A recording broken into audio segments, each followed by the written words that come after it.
الحمد لله الذي لا يبلغ مدحته القائلون ولا يحصي نعماءه العادون ولا يعدي حقه المجتهدون الذي ليس لصفته حد محدود ولا نعت موجود ولا وقت معدود ولا أجل ممدود فطر الخلائق بقدرته ونشر الرياح برحمته الصلاة والسلام على الرسول المسدد المصطفى الأمجد المحمود الأحمد سيدنا ومولانا ومولى الكونين جد الحسن والحسين وعاني والقاسم محمد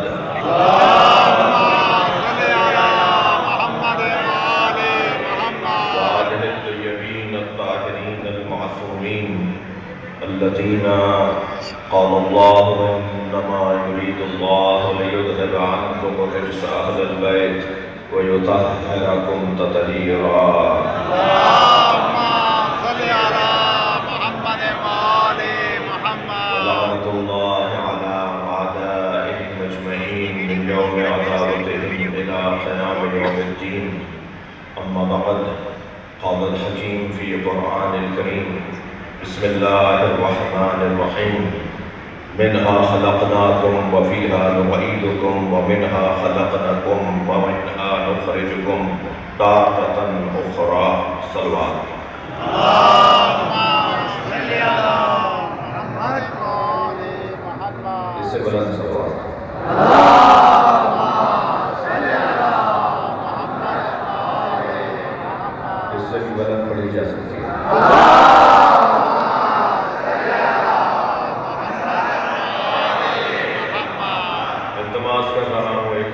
سورہ فاتحہ، 3 مرتبہ سورہ اخلاص. حاضرین مجلس کے تمام مرحومین، خاص طور پر یہ مجلس منعقد کی جا رہی ہے ایک ایسی شخصیت کے درجات کی بلندی، ان کے خانوادے کے ساتھ ہمدردی اور قوم و ملت کی بیداری کے اظہار و ثبوت کے طور پر. میری مراد پاکستان کے ایک سرکاری رسانے کے بہترین اعلیٰ ترین خدمت گزار افسر شہید سید عون محمد رضوی، جنہوں نے اس مملکت کی میڈیا کے حوالے سے، رسانوں کے حوالے سے اس وقت خدمت انجام دی کہ جب شاید بہت سارے لوگ پیدا بھی نہیں ہوئے تھے. یعنی اس میدان کی ریاض جو کھلاڑی ہیں ان کا کوئی وجود بھی نہیں تھا. سید عون محمد رضوی گویا استاد ہیں، معلم ہیں، مربی ہیں. آج جو social media, print media, electronic media اور میڈیا ان سب کے حوالے سے اگر تصور کیا جائے تو شہید سید عون محمد رضوی اس کے ایک سردار شمار کیے جائیں گے. ان کے درجات کی بلندی کے لیے ان کے والد نے اس راولپنڈی شہر میں اسلام آباد مرکز بننے سے پہلے جو آزاداری کی تشیع کی بنیادی خدمت انجام دی. میری مراد سید ابو محمد رضوی، ان کی اہلیہ کو شامل سورہ فاتحہ قرار دیجیے، اور شہدائے محفل میلاد امام بارگاہ سید ابو محمد رضوی، مولانا اعجاز حسین، آپ سب کی مرحومین، اور ابھی کچھ دن پہلے جو وطن کی محبت میں، دفاع میں جو مجاہدین، جو شہری شہید ہوئے، ان کے درجات کی بلندی کے لیے کچھ بیماروں کی شفا کی التماس ہے. کچھ حاجات خاص ہیں اور کچھ حاجات عمومی ہیں اور ملی ہیں اور قومی ہیں. ان سب کی برابری کے لیے بلند تر صلوات.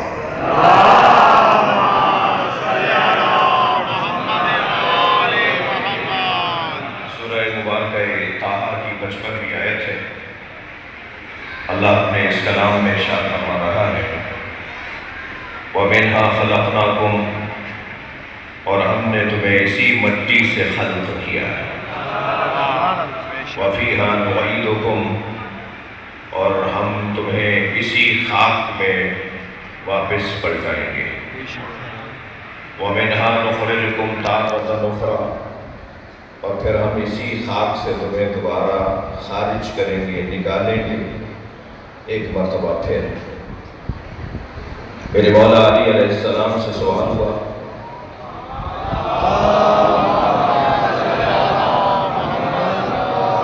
یا علی، ہر رکعت میں قیام ایک، رکوع ایک، سجدے دو کیوں ہیں؟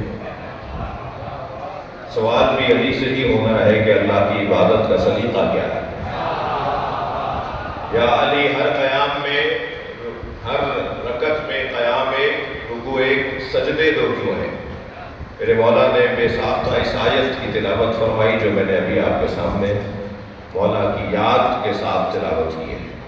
فرماتے ہیں تم نے قرآن کی آیت نہیں پڑھی، منہا خلقناکم، ہم نے تمہیں اسی مٹی سے بنایا ہے، وفیہا نعیدکم، اور اسی خاک میں واپس جاؤ گے۔ مولا فرماتے ہیں پہلا سجدہ تمہاری ولادت کی یاد دلاتا ہے، دوسرا سجدہ تمہاری موت کی یاد دلاتا ہے۔ ان دونوں سجدوں کے درمیان جو قیام ہے اسے زندگی کہا جاتا ہے۔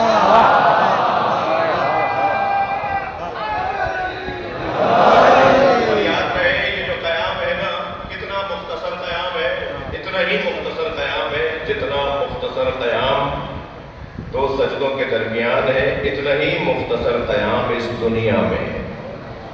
یہ سال ثواب کی مجلس ہے، کچھ دیر میں اپنے اور اپنے عزیزوں پر اوصیکما و نفسی، اپنے آپ کو نصیحت کروں گا اور آپ کو۔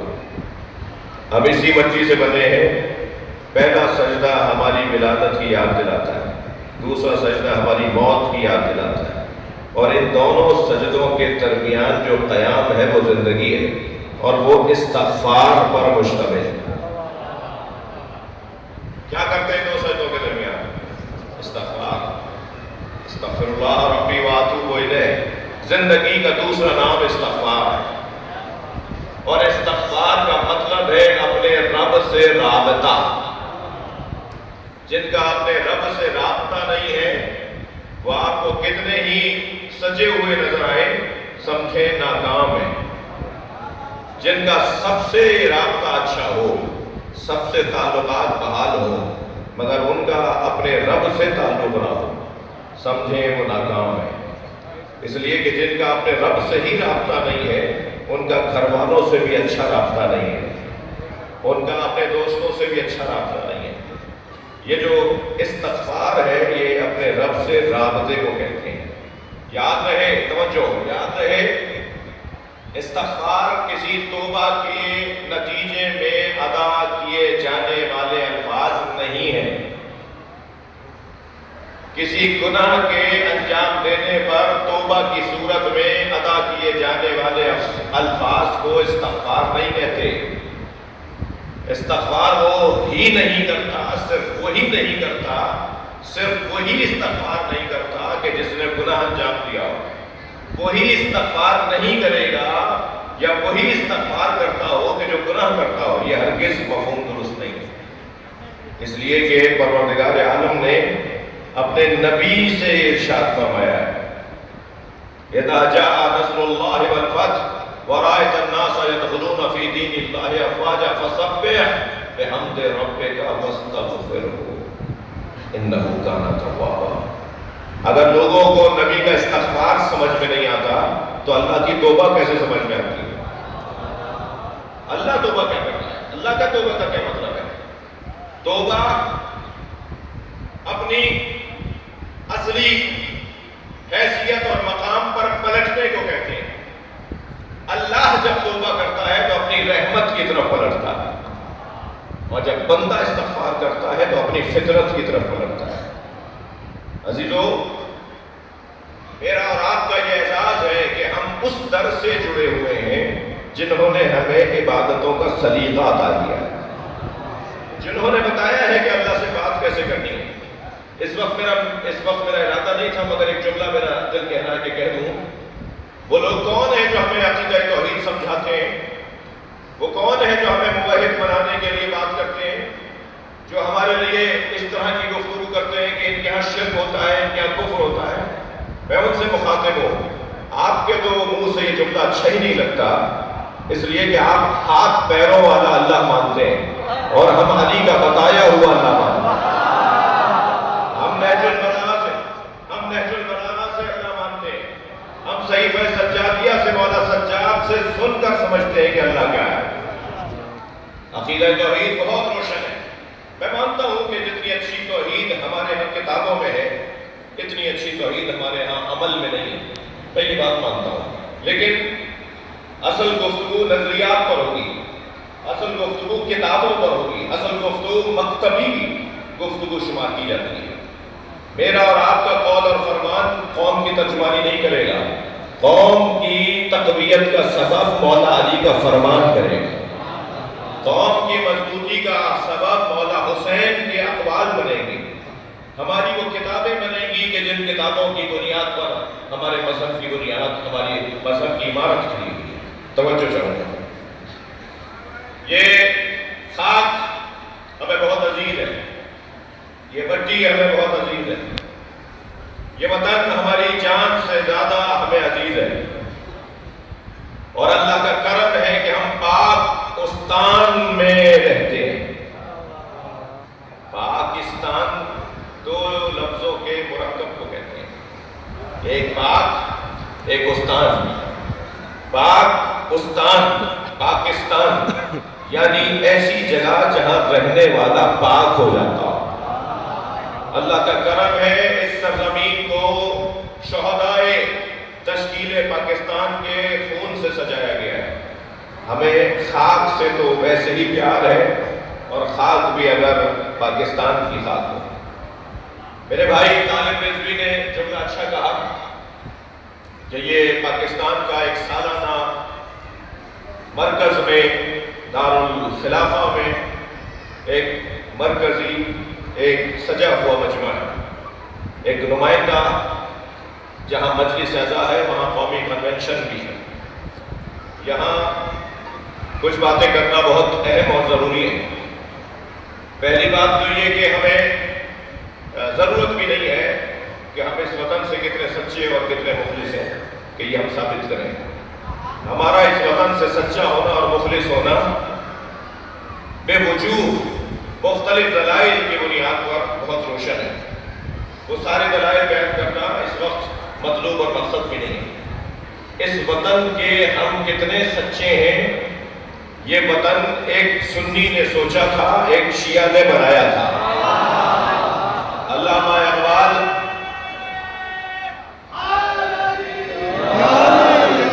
نعرہ بھی لگانا ہے تو سچ کے نعرہ لگانا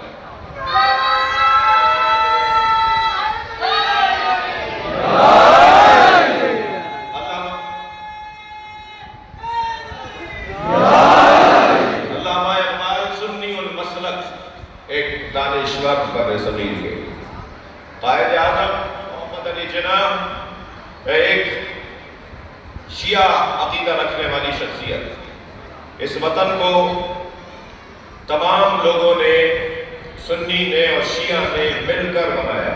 یہ وطن سنیوں کی اور شیعوں کی محنت سے، ایک صلوات اور عطیہ کریں نبی کی ذات۔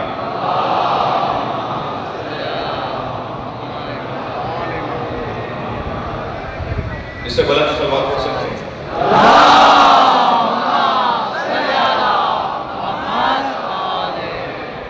ایک اور بلند صلوات۔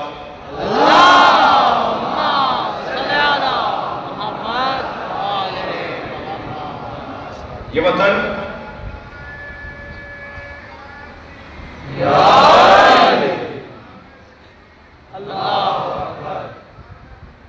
اللہ اکبر، یا رسول اللہ، یا رسول اللہ، علی ولی اللہ، علی ولی اللہ،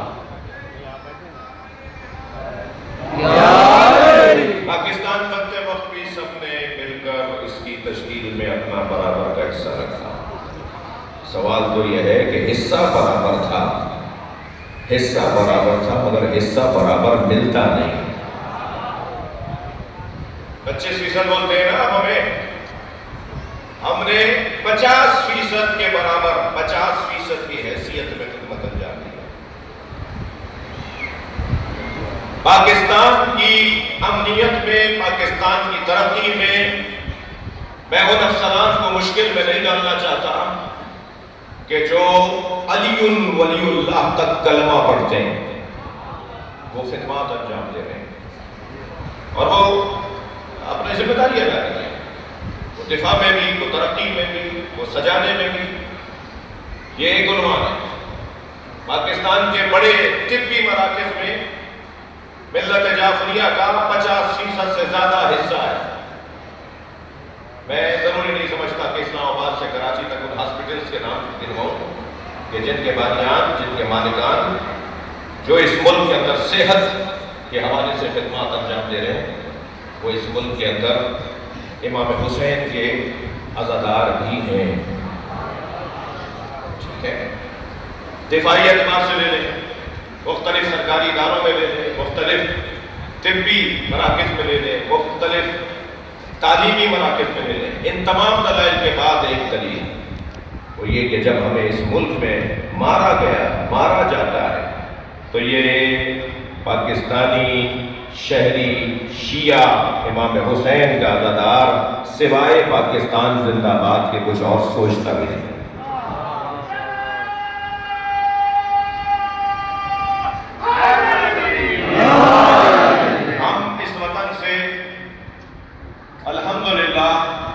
وفادار، بلکہ میرا ایک جملہ میں نے استقبال کی تقریب میں عرض کیا تھا کراچی میں کہ حسین مولا کے عزادار وطن سے مخلص اور سچے ہیں، وفادار، اور یہ وفاداری قائم رہے گی۔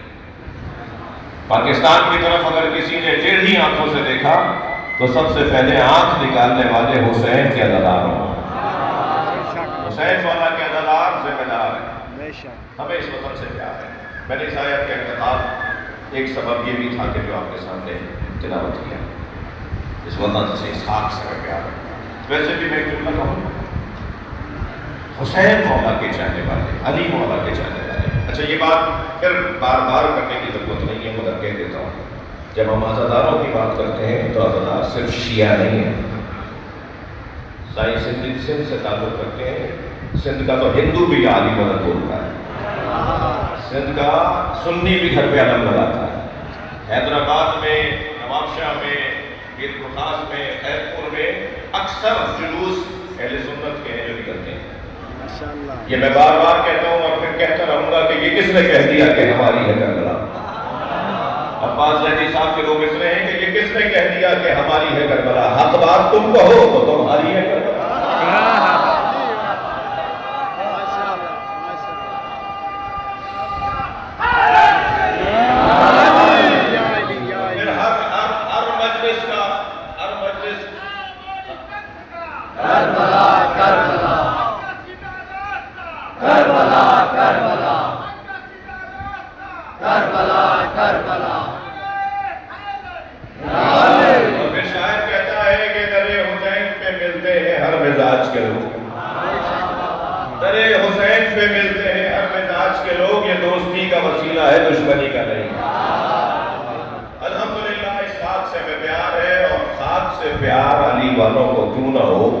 اس لیے کہ محشر میں کافر کہیں گے یا لیتنی کنت ترابا، یا اللہ کاش ہم مٹی ہوتے۔ حضرت ابن عباس رضی اللہ تعالیٰ عنہ فرماتے ہیں کہ علی کے شیعوں کا لقب ہے تراب اور علی کا لقب ہے ابو تراب۔ ابو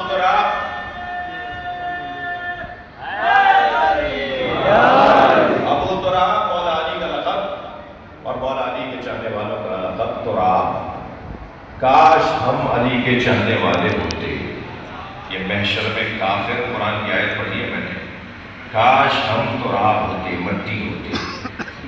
حضرت ابن عباس فرماتے ہیں علی کے شیعوں کا لقب ہے تراب۔ شیعوں کو مٹی تراب اس لیے کہتے ہیں کہ یہ علی کے آگے بچھے رہتے ہیں، ہمیں سوائے مولا علی کچھ دیر کے لیے کوئی ناراض ہو تو اس کو مبارک ہو. ہمیں مولا علی کے علاوہ کوئی اور مذہب نہیں آتا، اس لیے کہ مولا علی کے علاوہ کوئی ہے بھی نہیں.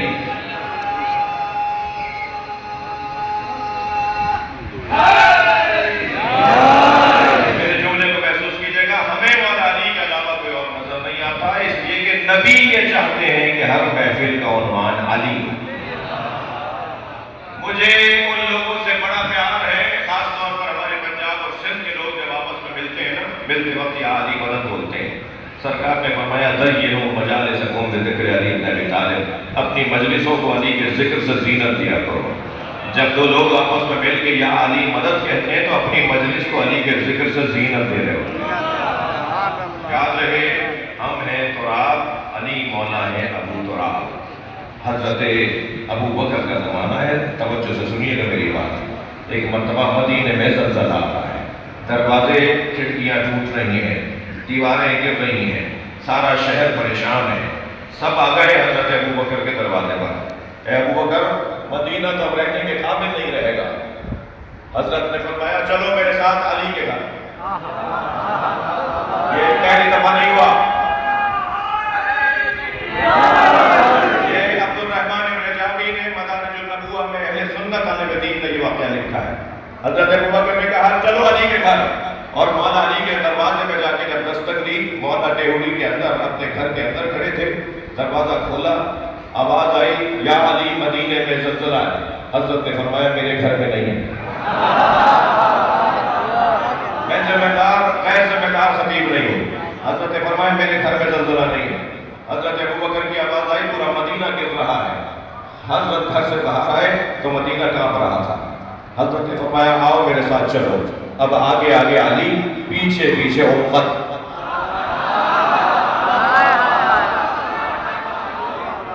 اور اس انداز سے مولا علی آگے جا رہے ہیں اور پیچھے حضرت ابو بکر ہیں، ان کے ساتھ ساری امت ہے. اور علی مولا کے آگے آگے چلنے پہ ساری امت کو اتفاق ہے. پہنچے ہیں قلعے کے قریب، وہاں بیٹھے. حضرت نے زمین پر ہاتھ رکھا. اب جو روایت میں آپ کو عربی کا جملہ سناؤں گا، آپ کے پاس سب کے پاس موبائل ہے، گوگل پہ سرچ کر لیجیے گا. 4 حوالے مجھے بھی بتا دیجیے گا. میں نے تو ایک حوالہ دیا ہے نا آپ کو، آپ 4 مجھے بتا دیں گے. آج بہت آسان ہو گیا ہے. آج آپ ہم خطبہ سے کہا کریں کہ عربی کی روایت سنائیے. عربی کی روایت پوچھنا آپ کا حق ہے، بتانا میری ذمہ داری ہے.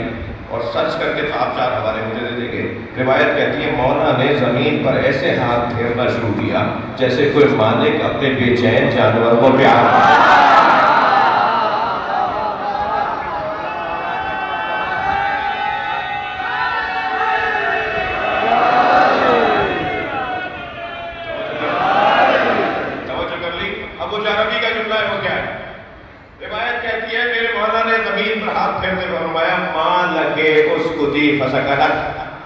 مولا نے فرمایا تجھے کیا ہو گیا ہے؟ علی کہہ رہا ہے خاموش ہو جا. ایسے ہی میرے مولا نے فرمایا نا خاموش ہو جا. ہلتی ہوئی زمین رک گئی. آواز دے کر ایک صحابی نے فرمایا یا علی یہ کیسے ممکن ہے کہ آپ نے زمین کے زلزلے کو روک دیا؟ حضرت نے فرمایا تم نے قرآن کا یہ سورہ نہیں پڑھا؟ اذا زلزلت الارض زلزالها واخرجت الارض اثقالها وقال الانسان ما لها. جب زمین جھٹکے کھائے گی اور اپنے اندر کی چیزیں نکال کے باہر پھینکے گی تو ایک انسان ہوگا جو اس سے پوچھے گا تجھے کیا ہو رہا ہے؟ فرمایا وہ انسان میں علی ہوں.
قلندر کی دھرتی ہے سندھ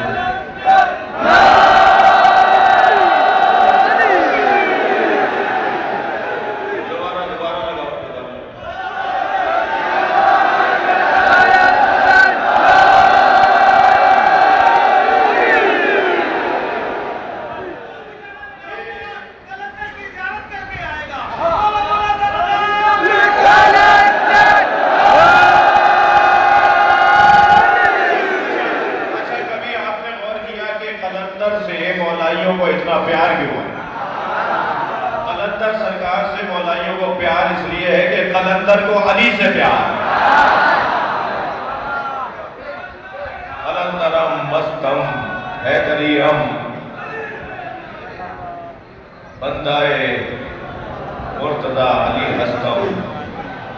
تو یہ ایک کئی بات طویل نہ ہو جائے، بات بہت روشن ہے. اچھا میں نے ابھی آپ کو ایک روایت سنائی کہ مولا نے کانپتی ہوئی زمین کو روک دیا اور فرمایا وہ قال الانسان ما لہا. جی تفسیر نور الصفرین کوئی تقریباً میرے پاس 35 تفسیریں سنی شیعہ علماء کی موجود ہیں، جن میں بہت سو میں یہ میں نے روایت پڑھی کہ مولا فرماتے ہیں وہ انسان جو زمین کو کہے گا تجھے کیا ہو رہا ہے، وہ میں علی ہوں. اچھا ہم شیعوں کا کیا قصور ہے؟ مجھے تھوڑی دیر کے لیے بتاؤ تو صحیح. جی ہر بات میں علی، ہر جگہ علی، ان کی محفلیں بغیر علی کے نہیں، ان کی مجلسیں بغیر مولا علی کے ذکر کے نہیں، ان کے ہاں جنازوں میں علی علی، ان کے ہاں نکاحوں میں علی علی، ان کے ہاں ہر سفر میں علی علی، یہ ہر بات میں علی. تو بھائی ہمارا قصور کیا ہے؟ اللہ کے دین میں کون سی جگہ ہے جہاں علی نہیں؟ سرکار دو جہاں کے پیغام میں کون سا دن ہے جہاں علی نہیں؟ مجھے تو اگر کچھ طالب علم سے کہیں کہ صاحب آپ کو مجھے کم سے کم 40 سال ہو گئے مجلس پڑھتے ہوئے، 7 سال کی عمر سے مجلس پڑھ رہا ہوں، اگر مجھ طالب علم سے کوئی یہ کہے کہ آپ نبی کی 63 برس کی نبوی زندگی تھکے ہوئے تو نہیں ہیں؟ ہاں ہم 23 برس کے بعد نبی ہونے کے قائل نہیں ہیں. سرکار 40 سال کے بعد 23 سال تک کے لیے نبی نہیں ہوئے. سرکار اس وقت بھی نبی تھے جب آدم بنے بھی نہیں تھے. سرکار دو جہاں آج بھی نبی ہیں اور سرکار دو جہاں اس وقت بھی نبی رہیں گے جب ساری دنیا ختم ہو جائے گی. اس ساری کائنات میں بعد از خدا اگر کوئی وجود ہے تو اسے محمد مصطفیٰ کہتے ہیں. سرکار دو جہاں کی 63 برس کی ظاہری نبوی حیات کے بارے میں اگر مجھ سے پوچھا جائے کہ مولانا 2 جملوں میں کہیے کہ آپ نے کیا سمجھا ہے، سرکار نے 63 برس میں کیا پہنچایا ہے، تو میں طالب علم 2 جملوں میں یہ کہہ سکتا ہوں کہ سرکار نے ساری زندگی یا اللہ سمجھایا یا علی.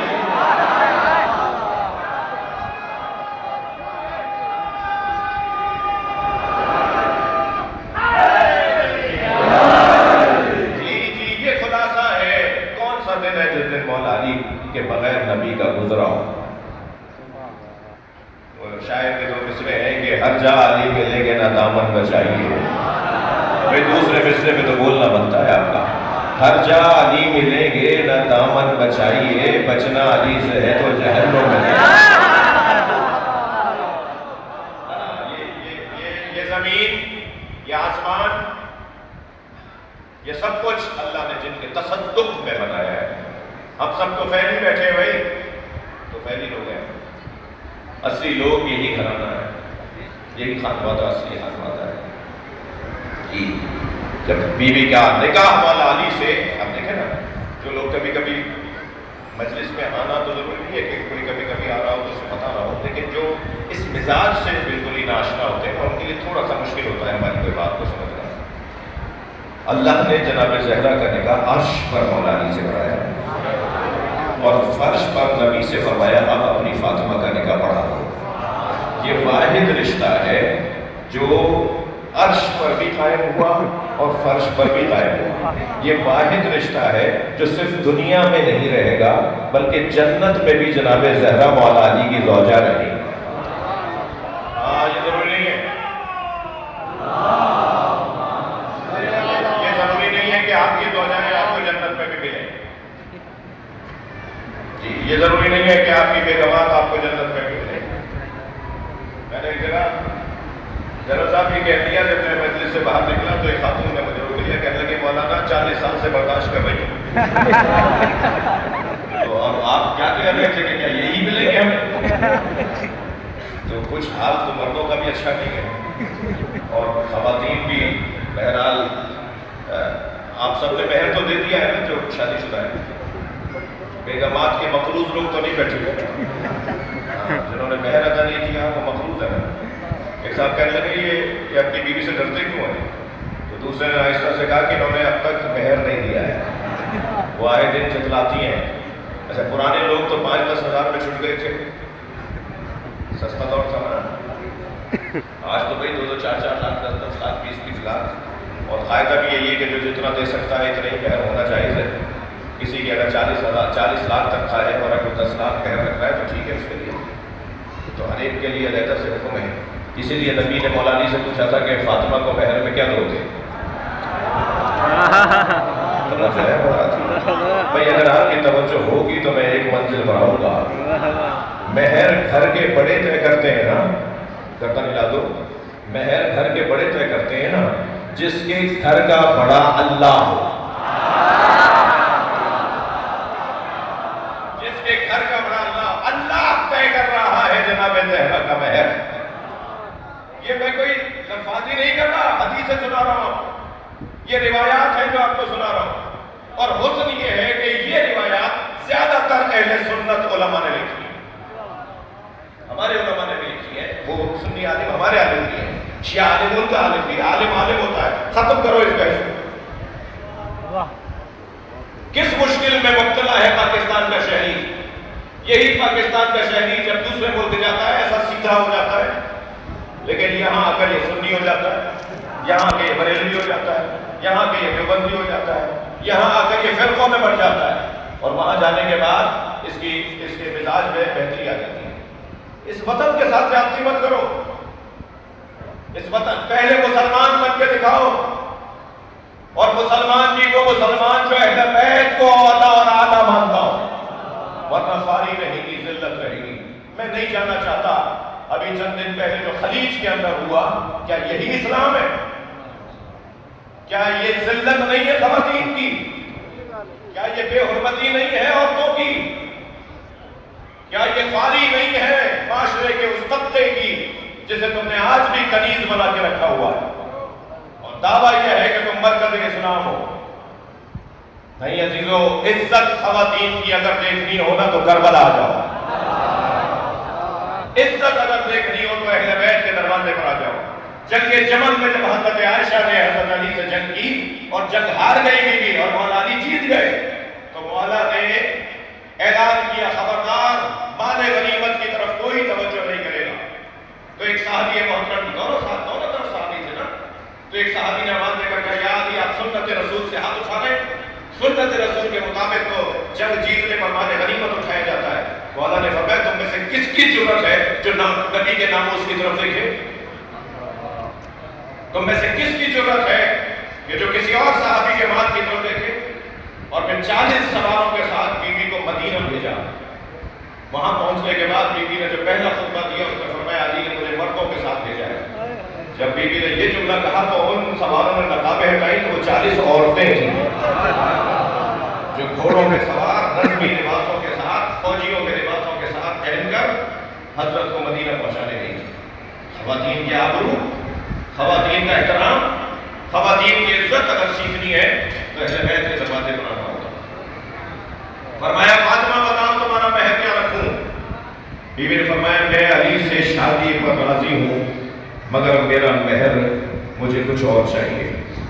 فرمایا, یہ مہر دینا چاہتے ہیں؟ کہا, بابا میں اس سے زیادہ مہر چاہتی ہوں. جبریل نازل ہوئے, فرمایا, یا رسول اللہ, اللہ نے آپ کو سلام کہا ہے اور کہا ہے آپ کی فاطمہ کا مہر بڑھا کر اللہ نے زمین کو قرار دیا ہے. یہ ساری زمین ہم نے فاطمہ کا مہر بنا دیا. اور کہا, ان اللہ قد جعل صداقها الارض من مشى علیہا مبتدا لہا.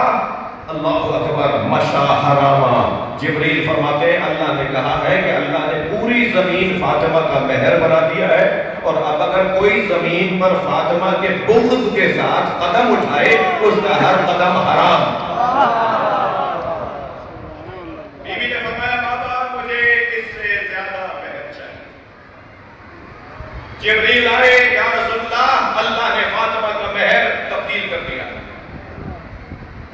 زمین کا پانی فاطمہ کا مہر بنا دیا۔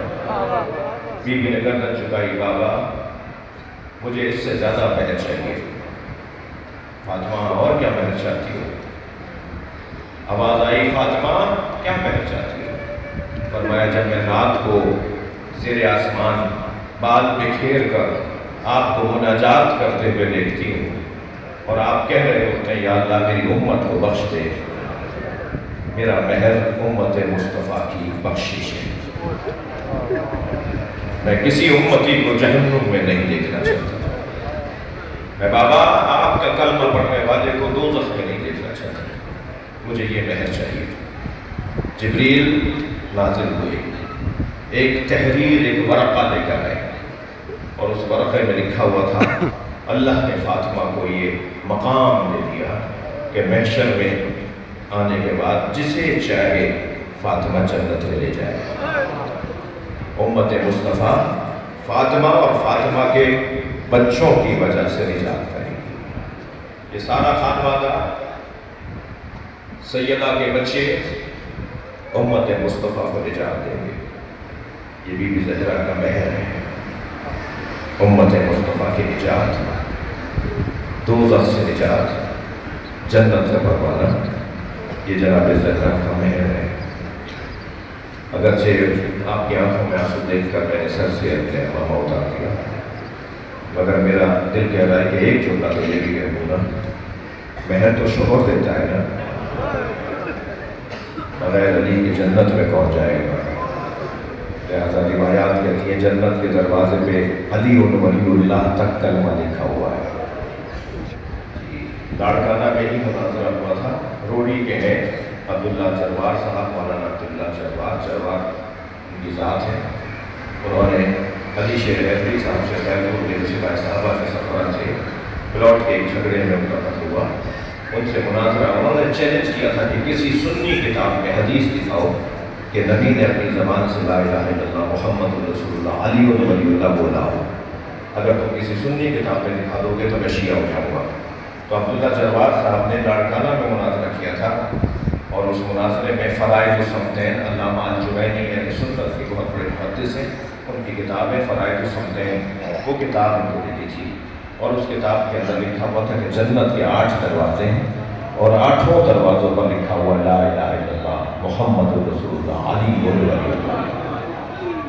اس کتاب کو یوٹیوب کے پر مناظرہ ویڈیو کی صورت پہ موجود ہے، یہی نام آپ سرچ کریں گے نا وہ ویڈیو آ جائے گی، تو وہ اس کتاب کو کھول کے دیکھنے لگے آگے پیچھے کر کے، کتاب تو نہیں کی ہے۔ تو پھر انہوں نے ایک جملہ کہا کہ نہیں میں نہیں مانتا، اس لیے کہ یہ مومنوں کا کلمہ لکھا ہوا ہے، کہ مومنوں کا کلمہ جنت کے دروازے پہ یہ لکھا ہوا ہوگا، مسلمانوں کا کلمہ لکھا۔ تو عبداللہ بن جبار صاحب نے کہا کہ مناظرہ سے تم ہار گئے ہو، اب یہ تم باتیں کر رہے ہو گے، تم نے تو کہا تھا کہ مجھے اس حدیث کو لکھا دو، کون بخشوائے گا؟ کون امت مصطفیٰ کو جنت میں لے جائے گا؟ جنت کے دروازے پہ بجنے والی کنڈی کی آواز بھی علی علی ہے۔ جنت کو اللہ نے مخملی پردوں سے سجایا ہے، اس پہ بھی علی علی لکھا ہوا ہے۔ جنت میں جب تیز ہوائیں چلتی ہیں تو ہواؤں کی آواز بھی علی علی ہے۔ مولا علی، جناب زہرا، امام حسن، امام حسین، یہ امت کو جنت میں لے جائیں گے۔ مجھے نہیں معلوم کہ کون کس مقام کا حامل ہے، مگر یہ تو سب کا اتفاق ہے کہ جوانان نے جنت کے سردار حسین ہیں، یہ تو سب کا اتفاق ہے۔ سیدہ عالم محشر جناب زہرا ہے۔ عزیزو، جن کو اللہ نے اتنا مقام دیا ان کے جنازوں کا حال بتاؤں، جن کو اللہ نے اتنا مقام دیا ان کے گھروں کا حال بتاؤں۔ یہ ساری کائنات پنجتن کے سجدے میں بنی ہے نا، نبی کے صدقے میں، مولا علی کے صدقے میں، بیدم یہی تو 5 ہیں مقصود کائنات، خیر النساء حسین و حسن مصطفیٰ علی، یہ تو سب کا اتفاق ہے نا، یہ ساری کائنات پنجتن کے صدقے میں بنی ہے۔ پنجتن کے جنازوں کا حال بتاؤ، نبی کے جنازے میں 11 لوگ ہیں، نبی کے جنازے میں 11 لوگ ہیں۔ مولا علی نے جب جنازہ دفنا دیا تو امت کا اعتراض ہوا کہ علی نے ہمارا انتظار نہیں کیا، حضرت نے خطبہ ارشاد فرمایا، حضرت نے فرمایا میں کسی کا محتاج نہیں تھا، میں اہل بیت ہوں۔ اہل بیت کی ذمہ داری ہوتی ہے کہ وہ جنازے کو غسل و کفن دے کر جنازے کو دفنائے۔ میں تمہارا منتظر رہتا ہی میرے لیے ضروری نہیں تھا۔ اس گھر میں دوسرا جنازہ 75 یا 95 دن بعد ہوا، وہ جناب زہرا کا جنازہ ہے۔ نبی کی رحلت کے 75 یا 95 دن بعد جناب زہرا کی شہادت ہوئی۔ اس جنازے میں سنیں کہ 6 لوگ تھے۔ بیوی نے فرمایا تھا میرے جنازے میں کوئی شریک نہ ہو، مجھے رات کی تاریکی میں دفنایا جائے۔ امت کو پھر اعتراض ہوا، ہمیں اہل بیت نے اپنے گھر کے جنازے میں نہیں بلایا۔ اس گھر میں تیسرا جنازہ مولا علی کا جنازہ ہوا۔ رونے والوں 2 لوگوں نے جنازہ اٹھایا۔ ہاں، اہل سنت کی روایتوں میں ہے کہ آگے سے جنازہ خود اٹھ رہا تھا، پیچھے سے حسنین اٹھا رہے تھے۔ علی مولا کا جنازہ 2 لوگ اٹھا رہے۔ امت کو پھر اعتراض ہوا کہ اہل بیت کے گھر میں تیسری میت ہو گئی، ہمیں اہل بیت نے اپنے گھر کے جنازے میں نہیں بلایا۔ اس گھر میں چوتھا جنازہ امام حسن کا جنازہ ہوا۔ سنیں گے امت نے اتنے تیر مارے، بار بار کہہ رہے تھے نا ہمیں جنازے میں نہیں بلاتے، ہمیں جنازہ ہمارے کاندھوں پہ نہیں دیتے، امام حسن کے جنازے پہ تیر مارے گئے۔ اب تو سوشل میڈیا نے بڑا آسانی کر دی نا۔ ابھی پچھلے دنوں ایک بہت بڑے مفتی مولانا کا یہ بیان جو میں کہہ رہا ہوں، انہوں نے کہا کہ جب جنازہ لے کے چلے گا تو امام حسن کی وصیت یہ تھی کہ مجھے نانا کے برابر میں دفنانا۔ تو بیوی نے کہا کہ خبردار میں اپنے گھر میں کسی کو دفنانے نہیں دوں گی۔ جب گفتگو بڑھی تو ایک مرتبہ تیر اندازی شروع ہو گئی، اور جب لوگ زخمی ہونے لگے تو سب سے زیادہ جلال میں حضرت عباس نظر آئے، تلوار کھینچے میں نظر آئے۔ مولا حسین قریب آئے، فرمایا عباس یہ مدینہ ہے، کربلا نہیں۔ عباس صبر کرو۔ فرمایا بھائی کا جنازہ جنت البقیع میں دفنا دیا جائے۔ امام حسن کا جنازہ نانا کے برابر میں دفنانے نہیں دیا۔ ہاں، نانا کے برابر میں دفنانے نہیں دیا۔ کچھ مدت تو پہلے بی بی فاطمہ سے کہا تھا نا کہ نبی نے فرمایا ہم کسی کو اپنا وارث نہیں چھوڑتے، تو نبی کا حجرے کی وراثت کیسے ہو جائے گی نا؟ لیکن ہوا ایسا، اور پھر کیا کہہ رہے ہیں کہ ہمیں جنازے میں نہیں بلاتے۔ یہ جنازہ تیسرا جنازہ تھا اس گھر میں۔ چوتھے جنازے کا اگر حال کہوں گا تو یہ مجلس منطلق ہو جائے گی، اور وہ جنازہ ہے حسین کا۔ گھوڑے دوڑا دیے، بدن پامال کر دیا، میرے مولا کی پسلیاں کمر سے نکل رہی۔ اجرکم اللہ، جن کے مذہب میں رونا جائز ہے وہ تکلف کر کے نہ روئے، اپنی آوازوں کو آزاد کریں گے۔ میں 5-8 منٹ اور آپ کے ساتھ رہنا چاہتا ہوں۔ پنجتن کے گھر کا 5واں جنازہ امام حسین کا جنازہ ہے۔ امت نے گھیر کر مارا۔ امام رضا علیہ السلام عاشور کے دن رو رہے تھے، اور روتے روتے ایک جملہ کہہ رہے تھے، اور جملہ یہ کہہ رہے تھے کہ جب عاشور کا دن آیا کرو تو میرے جد حسین کو یاد کیا کرو۔ انہیں زمانہ جاہلیت کی طرح، زمانہ جاہلیت میں جیسے بھیڑ کو مارا جاتا تھا۔ ابھی آپ نے پچھلے دنوں دیکھا نا کہ زمانہ جاہلیت کا کیا منظر نظر آ رہا تھا۔ زمانہ جاہلیت میں بھیڑ کو ایسے مارتے تھے کہ چاروں طرف خنجر لے کے لوگ کھڑے ہو جاتے تھے، اور ہر شخص چاہتا تھا کہ میرا خنجر اس کی گلے پہ لگے، اور جب تک اس کے گلے پہ خنجر نہیں لگتا تھا اس وقت تک اس کی رگیں نہیں کٹتی تھیں اور اسے کاٹتے نہیں تھے۔ ہر شخص اپنے خنجر کو مارتا تھا کہ کسی طرح میرا خنجر اس کے گلے پہ لگ جائے۔ امام رضا روتے ہوئے فرما رہے ہیں میرے جد حسین کو عاشور کے دن ایسے مار رہے تھے جیسے زمانے جاہلیت میں بھیڑ کو مارا جاتا تھا، گھیر کر مار رہا۔ کوئی پتھر مار رہا تھا، کوئی نیزہ مار رہا تھا، کوئی تیر مار رہا تھا، کوئی تلوار مار رہا تھا۔ اس کیفیت میں زہرا کا لال کہ ایک مرتبہ یہ روایت میں 2-3 سال پہلے بھی پڑھ چکا ہوں، میرا دل کہہ رہا ہے کہ میں یہاں دوہرا دوں۔ ایک مسافر ہے جو 6 مہینے کے بعد کوفے میں داخل ہوا ہے، سفروں پر تھا، مسافرت میں تھا۔ جب کوفے میں داخل ہوا تو کیا دیکھا کہ سارا شہر بند ہے، کوئی دکان کھلی بھی نہیں ہے، کوئی بازار کھلا ہوا نہیں، چہل پہل کوفے میں نظر نہیں آ رہی۔ گھر میں داخل ہوا، بیٹی نے بڑھ کر استقبال کیا۔ نام ہے حضرت عبداللہ ابن عفیف ازدی رضی اللہ تعالیٰ عنہ، صحابی رسول بھی ہے، اور انہوں نے 4 و 5 دور بھی دیکھے ہیں۔ وہ کہتے ہیں کہ میں نے اپنی بیٹی سے پوچھا بیٹا یہ کوفے والے کہاں چلے گئے؟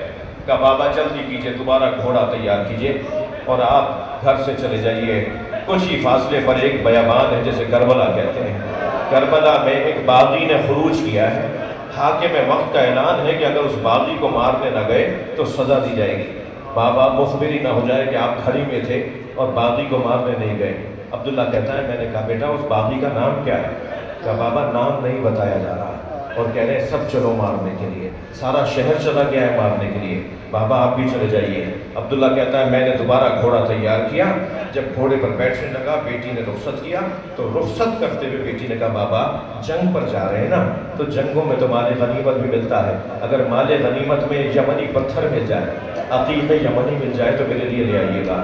عبداللہ کہتا ہے میں گھوڑے پر بیٹھا، جب کربلا پہنچا تو عاشور کا دن تھا، عصر کا وقت تھا، عجیب منظر تھا، ایک 56 سالہ بوڑھا زخمی تھا جسے ہر شخص مارنا چاہتا تھا، کوئی تلوار مار رہا تھا، کوئی نیزہ مار رہا تھا، کوئی اسے پتھر مار رہا تھا، کوئی گرم ریت مٹھیوں میں بھر بھر کے پھینک رہا تھا۔ میں نے دیکھا کہ جب اس حالت میں بھی وہ گھوڑا موڑتا تھا تو سامنے والے سپاہی بھاگنے لگتے تھے۔ ایک سپاہی اس کے سامنے سے بھاگ کر آیا تو میں نے اس سے پوچھا کہ تم اسے ایک زخمی سے جو تنہا بھی ہے اکیلا بھی ہے اس کے سب مرد مار دیے، تم اسے ایک آدمی سے ڈرتے کیوں ہو؟ تو وہ بھاگتا ہوا کہنے لگا اس ایک آدمی کے ایک بھائی کا نام عباس تھا، یہ اکیلے بھی ہوتے ہیں تو لشکر ہوتے ہیں، اس کا ایک جلال ہے جب یہ دیکھتا ہے تو اتنے دیکھنے سے مار دیتا ہے۔ عبداللہ کہتا ہے مجھے سمجھ میں نہیں آ رہا تھا یہ کون انسان ہے جس کا اتنا جلال ہے، زخمی بھی ہے اور اکیلا بھی ہے، مگر کہتا ہے مجھے اتنا پتا تھا کہ اسے مار دوں گا تو جنگ ٹھنڈی پڑ جائے گی۔ میں نے اپنا گھوڑا اس کے گھوڑے کے پیچھے لگایا اور جب قریب آ گیا تو میں نے ارادہ کیا کہ تلوار نکال کے حملہ کروں، ابھی تلوار کا دستہ کھینچ رہا تھا کہ اس نے مجھے موڑ کر دیکھا اور کہا عبداللہ قریب آؤ۔ تو کہنے لگا پہلے تو میرے ہاتھ پیر کانپنے لگے، یہ کون ہے جو میرا نام جانتا ہے؟ جب میں ٹھہر گیا تو پھر اس کی آواز آئی عبداللہ جلدی آؤ۔ میں آگے نہیں بڑھ رہا تھا تو اس نے ہاتھ سے انگوٹھی اتاری اور کہا یہ یمنی پتھر ہے، اپنی بیٹی کو جا کے دینا اور کہنا میں باغی نہیں ہوں، میں نبی